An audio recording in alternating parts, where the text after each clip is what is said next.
What's going on, people? Welcome to a Toronto Hoop Talk live stream. My name is Alam, and today we got money to talk about. So this is going to be a salary cap live stream where we're going to talk about um, basically the Raptors' long-term salary outlook. So the Brandon Ingram trade is done, the extension is finalized, the numbers are in, and we can now finally take a look at uh, the salary cap situation meaningfully. So I got my favorite website for this pulled up, Salary Swish. We're gonna get right into it. Shout out to anybody watching live. There's 3 people tapped in right now. Anybody watching this after the fact on replay, feel free to hit the like button and subscribe to the channel.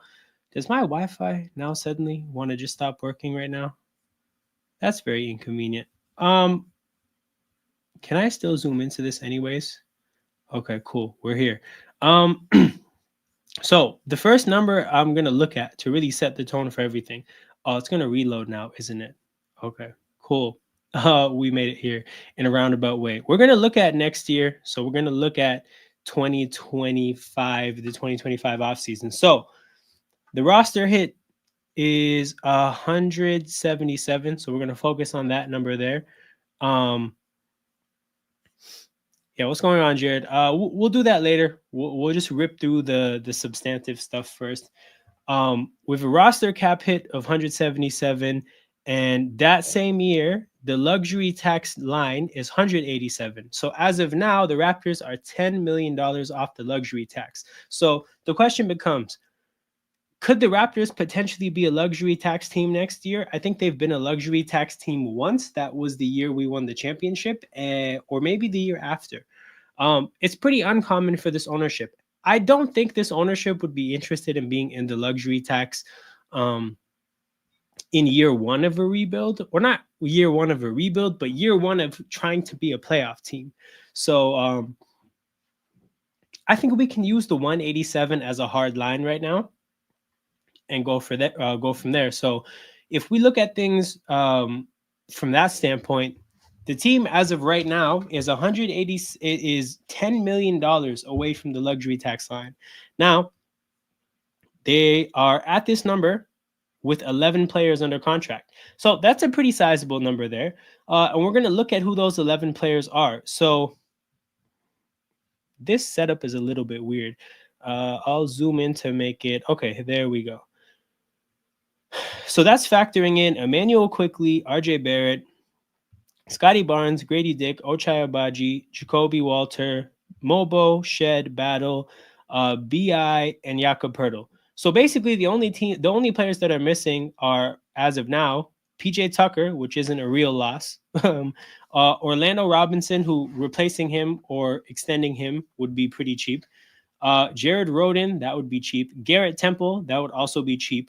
The only meaningful loss here is Chris Boucher.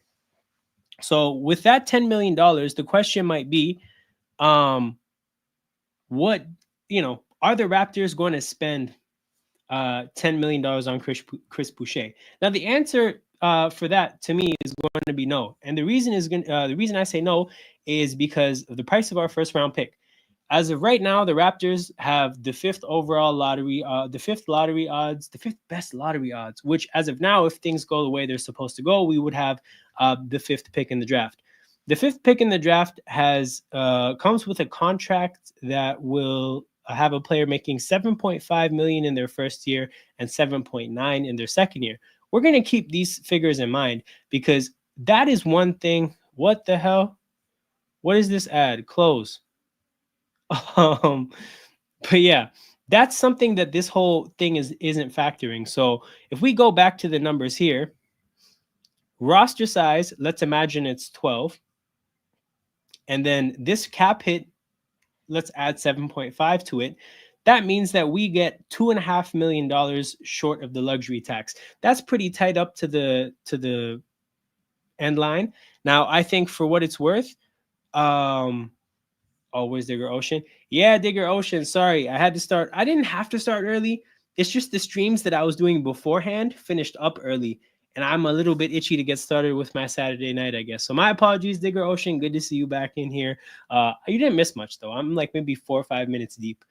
But yeah, basically to pick up where I left off, we are going to be 3 players short of the roster limit and about $2.5 million short of the luxury tax number. Where that leaves us is we could probably fill out the roster, be a couple mil over the luxury tax, then make a move in season to get under the luxury tax. I think that begs the question, what do you do with Chris Boucher? And I think, frankly, we're probably just going to let him go. I don't think the added $10 million roughly, I'm assuming he makes less than the full mid-level exception in free agency. I don't think that's worth being in the luxury tax. I don't think the Raptors would make that move. The cap holds might include the cap hold for an empty roster slot, so roughly $2 million. So I also didn't know exactly how this website kept tally of these things, but what I noticed is when I added up all of the player contracts, it did add up to this 177 figure. So it's weird because they have holds here that they make clear that, you know, they factor in these holds into the website, but they didn't factor it into this figure. But basically, yeah, like if we add the first round pick to the team, which we're gonna do, that's, you know, 12 players, 2.5 mil short of the luxury tax. It basically sets us up for a very uneventful offseason. We're going to fill the back end of the roster probably with minimum salaries. We're probably a couple mil over the luxury tax, and we make a move midseason to get it done. I don't think Chris Boucher is worth the trouble at that point. So I don't think we would extend him. Just going to quickly get to the next year where if you look at the year after that, there's 10 players under contract. So there's only one free agent the next year. And if we look back to these players to see who that is, the one free agent the year after is Ochai Agbaji, and then Jakob Poeltl has a player option. So let's say, for argument's sake, Jakob Poeltl opts out of the deal. That will drop us down to 10 players again, but it would reduce 19.5 million from this number. So we would go from 181 to 161. And, you know, having a bit of a stagnance in terms of the salary number that we're at, it kind of helps because the luxury tax number would jump up to 202 million. So that gives us a little bit of space. Now, in terms of what we would do with the space, we would have Ochai and Jakob Poeltl to pay. The rookie would account for 7.9, which is the number from before. So I guess if you drop 19.5 and then add 7.9, you're looking at 169, meaning we'll have 33 mil of space going up to the luxury tax, and Jakob Poeltl and Ochai Agbaji to resign. Now, those players probably factor into, you know, that those players would probably use up that 33 roughly that we would have. And if we were to trade those players, I think the takeaway here is that we would have to keep in mind that we can't all of a sudden just take like a bunch of salary back. We would have to fit within the luxury tax. And I think what the big takeaway I have here is that we're going to have a pretty boring couple years. Even if we make trades, I don't think we're going to be in a position to take on like assets that are going to have to be re-signed for bigger numbers than the assets we're parting with. We're going to have to be making kind of salary cap neutral moves for a while. That dramatically changes in 27, which is why I titled the video what I did, which is 2027 is going to be huge, because look at this salary, like the roster numbers. It goes from 11 to 10 down to 4. Because we have a dramatic amount of free agents the summer of 2027. RJ Barrett is an unrestricted free agent. Grady Dick is a restricted free agent. Our whole rookie class here of Mobo, Shed, and Jamison Battle, they're free agents. Brandon Ingram has a player option. Yeah, a whole bunch of players get off the book. And this is really the purpose of this video that I'm making. We're going to have a lot of decisions to make and evaluations to make up until 2027, because shit is going to get crazy in 2027. If you look at the players we have under contract at that time, it's literally Immanuel Quickley, Scotty Barnes, and that's it. There's the team option for Jacoby Walter. So I guess you could say Jacoby Walter and the first round pick. But come 2027, we have 4 players you can count on: Emmanuel Quickly, Scotty Barnes, Jacoby Walter, and whoever we draft in the first round this year. We're not committed to anything in 2027. We have a bunch of money to spend, and there's 100 different directions things could go. So I think that's kind of like the thing that I've began to realize when I look at this cap sheet, is that we're not going to have a whole lot of flexibility or different directions to go for the next 2 years. If we make trades, like let's say you trade Emmanuel Quickly, somebody who's making $32.5 million a year, you're going to be taking back somebody who also makes roughly $30 million a year. You can't really trade Quickly for, let's say, somebody who makes the same money but is about to be a free agent and commands more than that, right? Like you can't package Quickly with draft picks, take on somebody who's about to make a lot more money and then re-sign them. That's not really a viable kind of a trade to make. We're going to have to be playing in the same game, the same realm financially with every trade that we make for the next 2 years. Really what the next 2 years are about is evaluating talent. So you got to learn Emmanuel Quickly with $30 million, as the cap goes up and that becomes a more and more reasonable number. What kind of a role could he have on a really good team? And is he willing to play that role? And is the $30 million, does it make sense for that role? If not, you got to look to move on from that piece, look to see what you could get and go from there. A player like a RJ Barrett, coming up on a contract extension at that time. At the time, he'll be entering his prime, probably. He'll be, I guess, around 27. Again, what kind of role can he have on a really good team? Is he worth that kind of a number? And can you get that contract negotiated? Literally, there's a decision to be made about every single player around that time. You could make a trade like Quickly and picks for Bam. Quickly with Bam makes 32. Yeah. I mean, yeah, from a financial standpoint, that works. Again, it's funny because we have Heat fans in the chat right now, so I guess they would be wondering why you would do that.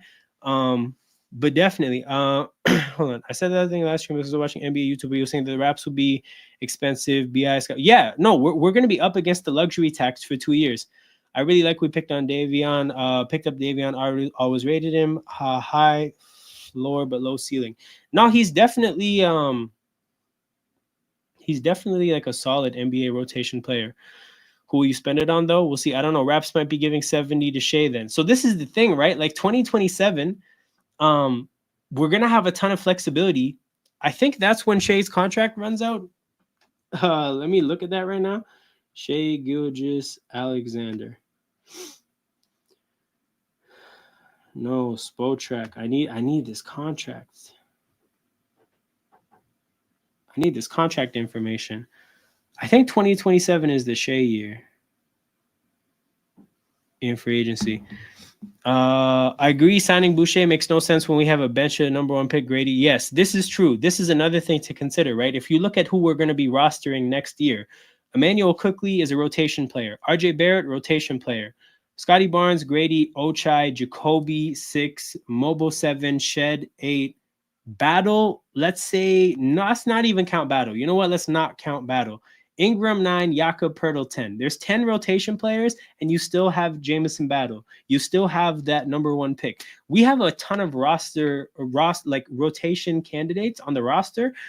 We do not need to pay Boucher. It is not worth the money. And I think basically you can look back at the trade deadline and you can say the reason we didn't pay Boucher is because we didn't want to take on something that would cut into our ability to pay a player like Brandon Ingram.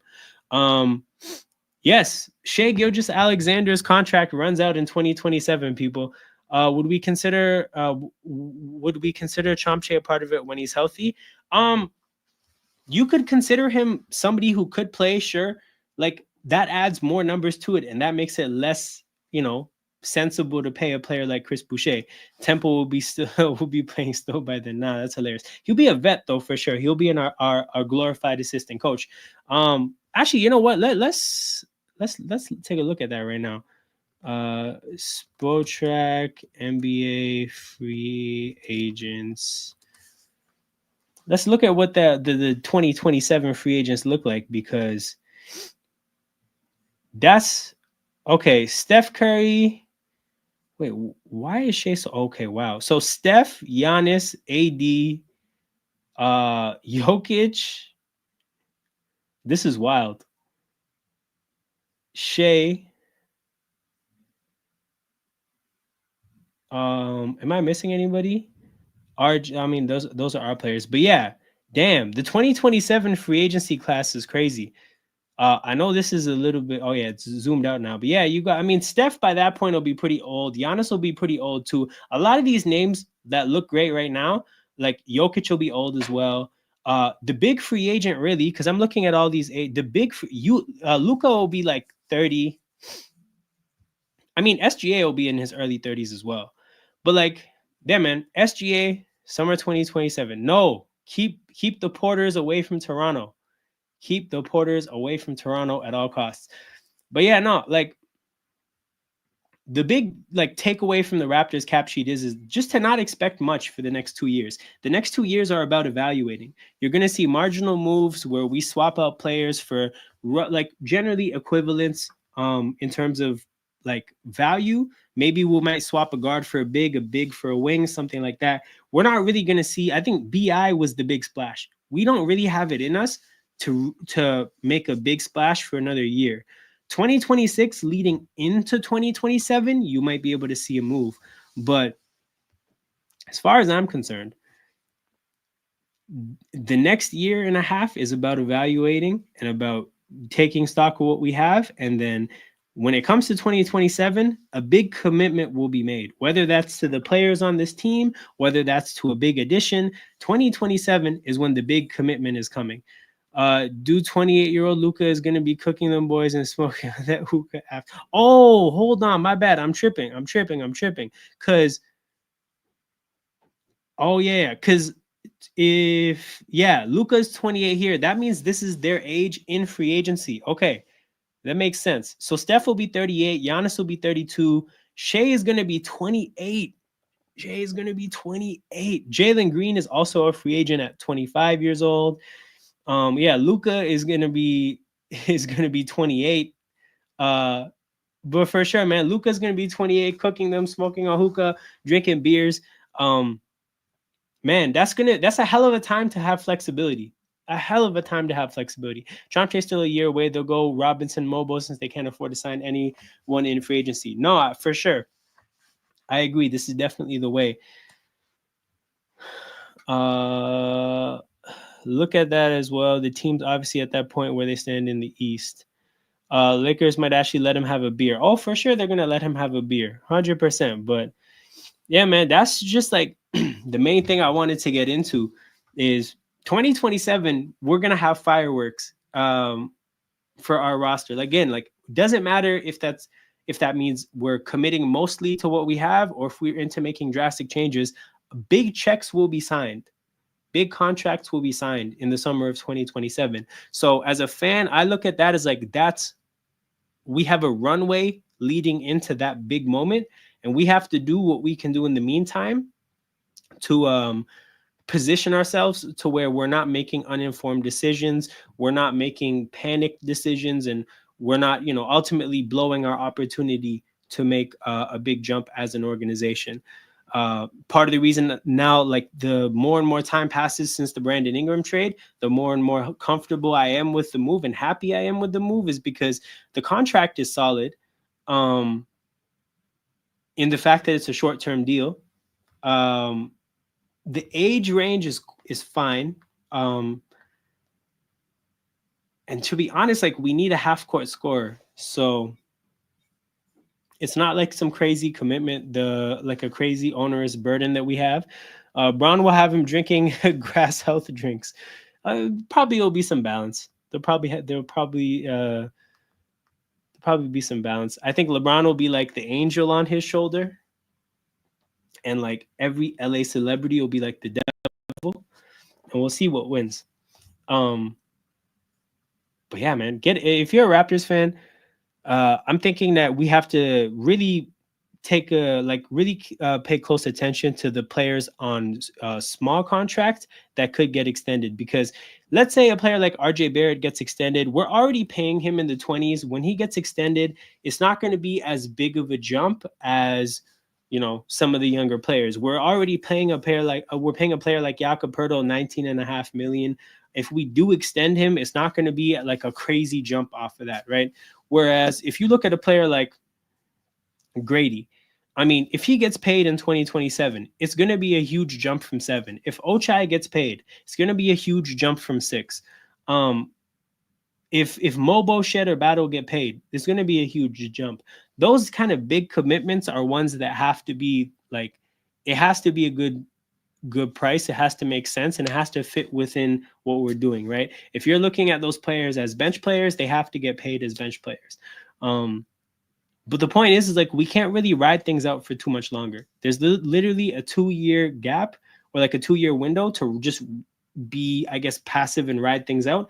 Come 2027, a big move has to be made one way or another. So we're going to learn quite a bit. If you want to fast track the rebuild, what would you do? There's nothing really to...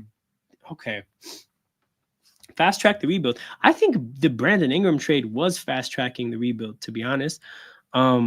I think from this point onwards, if let's say things look good next year, fast tracking things would be like flipping Grady and the first round pick for older talent. That's what fast tracking would be. If let's say you think Brandon Ingram and Scotty look really good as a 1-2, let's say for argument's sake, and you want to now build a championship roster outside of them, trading Grady and the whoever we draft in the first round next year, that's the way to do so.